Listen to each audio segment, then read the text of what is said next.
So Deathwing Terminators are once more one of the most fearsome things that we can see on the other side of the table.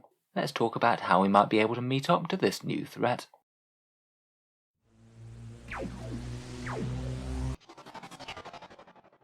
Hello and welcome back to Auspex Tactics, the strategy focused 40k channel, where today we're talking Deathwing Terminators and some ways we might be able to outwit and beat them in game. In this video we'll talk about why they're so strong and what sort of tricks they might be able to deploy on the field of battle, some of the more efficient ways to kill them and bring them down, and perhaps most importantly of all, a few tricks to outwit them and maybe try and win the mission, even if you can't kill every Terminator. So first of all, let's talk about why they're so strong, as knowing what they are and aren't capable of is really quite important. Possibly the most important thing is their defensive profile. Terminators are 3 wounds at toughness 4, and you'll often see Deathwings sporting Storm Shields, essentially giving them a 1+ save and a 4+ invul save. Storm Shields make AP-1 weapons truly inefficient against them, as they'll still be saving on a 2+, meaning that you really want AP-2 or better. Stacked on top of this, they have their Inner Circle special rule, essentially permanent transhuman physiology. You'll only ever be able to wound them on a 4+ at best. It really goes very nicely, as virtually every gun that you want to point at these guys will be strength 5 and above, and it makes things like heavy anti-tank weapons only half as good against them, as I'll be wounding them on a 4+ rather than 2s. Between all of this, it means that very few guns are in any way efficient against removing them. They are fairly cheap as well. A Thunderhammer and Storm Shield Terminator will only cost you 42 points. On top of this, if there are a significant amount of them on the board, you might well see a Deathwing Apothecary. That'll do all the normal apothecary things, a 6+ feel no pain, healing for injured Terminators, and likely resurrecting 1 slain squad member per turn. Very demoralising to deal with, as it's so much effort to kill them in the first place. You might see the Apothecary run as a Ravenwing Apothecary on a bike for a bit more mobility. The other really big defensive buff that they can get is the Pennant of Remembrance. It's used in the command phase by a Deathwing Ancient, and can make 1 squad -1 damage. It's really unhelpful if you were thinking about targeting that squad with damage 3 weaponry, which otherwise will be quite efficient against them. It is only 1 squad though, so hopefully you might be able to focus on a different one. In terms of melee damage, they are Terminators, so they're generally quite scary. Chain Fists or Thunderhammers are going to go through most things fairly efficiently, and they can combine that with 4 rerolls from the psychic power Righteous Repugnance, or just rerolls from nearby characters. They can also go into their Super Doctrine, which gives them 4 reroll wounds against anything with 8 wounds or more. They're going to be particularly nasty against heavy hitters in your army. Deathwing Knights are by far the most damaging of them. They hit on 2s with Thunderhammer profiles, though they do cost a few more points and give up Obsec for this. Generally speaking, you're not going to want to spend too many turns in combat with Deathwing Terminators, and things like Hordes tend to be some of the best things to target them with, particularly anything with invul saves such as Demons perhaps. Other things to be aware of are that they can deep strike or start on the board. I suspect that the majority of the Deathwing will want to start on the board in this edition, though if they are put in deep strike, obviously you want to screen out wherever possible. The standard Terminators can get Obsec, and generally will have, I think. They just need to be run in a Death Guard Vanguard detachment, which really isn't all that hard to do. And the Dark Angels Librarians can potentially steal your Obsec via the Interomancy discipline, making it that bit easier for Deathwing Terminators to push you off objectives, even if they have less models than you. They might be accompanied by Watchers in the Dark, a 5-point upgrade to their unit that allows them 1 psychic denial per battle. Could be one to look out for psychic powers such as Null Zone or Death Hex. Possibly one of the nastiest tricks that they can use is the 1 command point stratagem, Line Unbreakable, which can potentially make them quite hard to deal with in combat. They use this at the start of the fight phase, and it means that any units in melee with that unit will only be able to strike if they're actually within engagement range. It basically prevents you from fighting within 2 ranks, which is going to really annoy certain units such as say big hordes of demons or orcs. You might be literally getting something like half the amount of the attacks that you would have ordinarily got. When you're engaging Deathwing Terminators, you actually want every model to be in engagement range if you possibly can organise it, otherwise you could be losing a lot of attacks.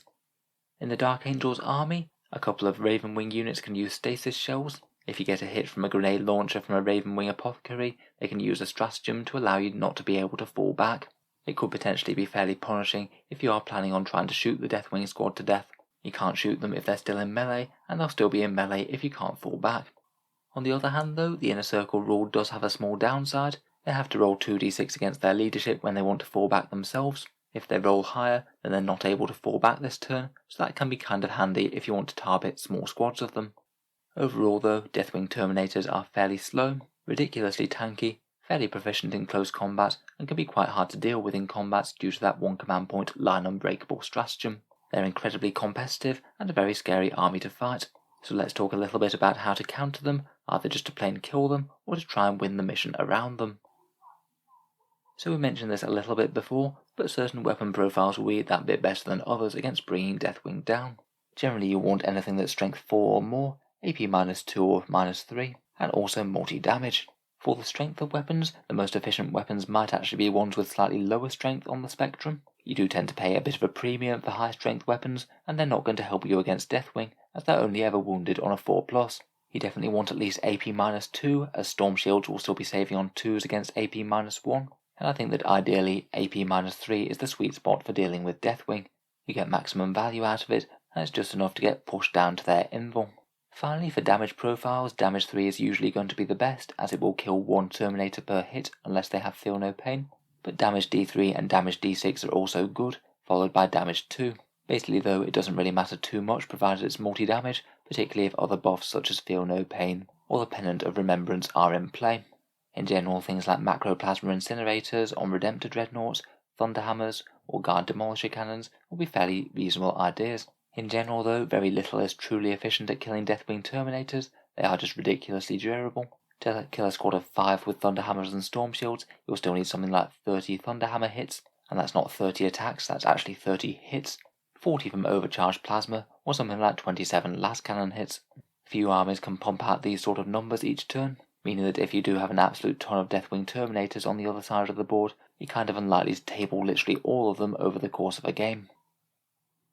There are plenty of ways that can get around their various defensive barriers though, perhaps the most obvious being mortal wounds. They don't care about wound rolls, high saves or invul saves, they just go straight through. If you've got any efficient sources in your codex, it's worth thinking about using them. Psykers are pretty obvious, though can be denied. You could use things like Admech's Wrath of Mars on Castellan robots, which can generate quite a lot, or throw some mortal wounds around with Catan powers from Catan shards. Pretty much every codex has at least some access to mortal wounds, and if you can get them from a reasonable price, they're pretty decent against the Deathwing. Otherwise, you can try and think about debuffing a unit, maybe things like Null Zone or Death Hex from Space Marine Psykers. That'll mean they have no invul save, so all you have to do is follow up with some really high AP weapons, and the squad will melt away far easier than before. It's always a bit of a gutsy move though, as you do have to put your Psyker really close. You'd really want to capitalise on that turn of being able to take away their saves, as they might be back next turn after they've smashed the Psyker. Otherwise, things like Eldar Doom and Jinx can really combine to put a number on any one unit, or basically any other debuff out there that either lowers their saves or allows you to re-roll wound rolls. Otherwise, plenty of individual codexes might have answers to either getting round wound rolls or invul saves. Orc Smasher Guns are quite good against them, they don't have to roll to wound, and they've got high AP and multi-damage attacks. Space Marine Lightning Claws are in quite a good place as well. They get to re-roll their wound roll, so are quite efficient at taking out Terminators as it goes. The Necron's Nightbringer can throw out a bunch of mortal wounds and ignores invuls in combat, and anything else that gets around invul saves is great, such as a Chaos Knight with a Cornate Target relic. In general though, Deathwing Knights are always going to be hard to kill, so I try and combine killing them as efficiently as possible with also playing the mission well. So how can we think about winning the mission even if we can't kill every single Terminator then? First of all, if the opponent does have any other big threats on the table that are far easier to kill, it might be worth going after them first. If they're bringing any hard-hitting Ravenwing elements, it might well be worth going after them first. In general, they'll be far less troublesome to kill than slow-moving Deathwing Terminators, so if it's possible, they should be target priority number 1. You can think about sniping support characters, particularly Apothecaries will be high up on the target priority list, though I will bear in mind that they also can get in a circle as well, so also won't be the easiest to kill for high strength weapons. Perhaps the main weakness of Deathwing Terminators is that they're very slow on the board, they only have a 5-inch movement to start with, so if you can find any way of impeding that further, then that's pretty good. If you can manage to move block them and pin them in their deployment zone turn 1, then that's all well and good. Plenty of units can do this. Admech Cerberus Raiders screening out along their deployment zone, running up a few squads of guardsmen with the move order, and anything that starts in the midfield such as Nurglings can be good or can pre-game move. You might be able to even slow them down with flyers and things. I know they can technically move under them, but with a slow movement they might not be able to get their entire squad across. Otherwise, various things can debuff them and slow their move or prevent them advancing. Things like Thunderfire cannons with tremor shells, but plenty of other options and stratagems exist across the codexes. You could also think about using any difficult terrain that you have in the area, things that slow movement by -2. If you can force them to go through there or put your troops in there to make charges a lot harder, then that's also pretty nice. If they're in deep strike, of course, any way to screen out deep strikers is pretty good. Spread out the army to the maximum and make them drop in their own deployment zone if you can. Once they're down, they're not going to be going anywhere fast. From there, I'd try and get the upper hand on the primary mission by really focusing down one area of the board. You might not be able to kill all the Terminators, but if you can significantly weaken one of the squads in one of the areas of the board, you might be able to wrest control of that and limit how much damage they can do to your army. I'd certainly not try and engage their entire battle line all at once. That'd be a quick way to lose the game, I think. If you can move faster than them, I'd just try and overload one section of the board and really overwhelm that squad with targets. If you have 4 or 5 units all going after one Deathwing Terminator squad on one flank and you manage to kill a few of the Terminators, then they might not be able to do all that much damage in return. If you do manage to significantly weaken a squad, take them down to just a couple of models left, it might well be worth charging them yourself to tar pit them, particularly if you've got loads of expendable infantry. If you do go down the approach of whittling them down for a turn or two, I'd try and make sure not to end the game with loads of units sat at the back of your lines trying to get away from them. If it looks like you might be losing on the objective game, it might be well worth a last push. Try and overwhelm the capacity for them to deal with you with a massive rush of units trying to swarm an objective for a turn. Even if everything dies eventually, if it's stolen you another 5 victory points or something, it could well have been worth it. Finally, I would bear in mind the Dark Angel's secondary objectives, which are kind of annoyingly easy to achieve. They have one of the easiest objectives in the game, which is just literally to hold their home field objective. But if you do have any really fast movers or Auspex shenanigans to take it away for a turn, then that should certainly cost them a whole ton of victory points. I don't think it'll always be possible, particularly if you're not able to kill the things in the midfield, but maybe trying to have some sort of game plan where you can eventually try and threaten the objective for a turn could be a good way to deny them a lot of points. Otherwise, if they go for Oaths of Moment, that's another one to be aware of. Screening out the centre of the board would be nice if possible. Putting Space Marines in positions where they'd really like to fall back, such as tagging support characters in melee, and trying to keep your own vehicles and characters safe where possible. In return, slower moving armies such as Deathwing might struggle to counter things like engage on all fronts, or other objectives that require you to have things all over the board, maybe doing actions. In general, for playing the mission, I would try and keep in mind what the Dark Angels player is likely to do next turn. With really slow moving armies such as Deathwing, you can predict what the Dark Angels player is usually going to want to do. They're often not going to have a lot of option besides just push up to the objective and try and sweep your troops off it. If you can either prevent them from charging, prevent them from moving, or keep some of their army out of engagement range for really quite a long time, they might really struggle to bring their slow moving Terminators to bear.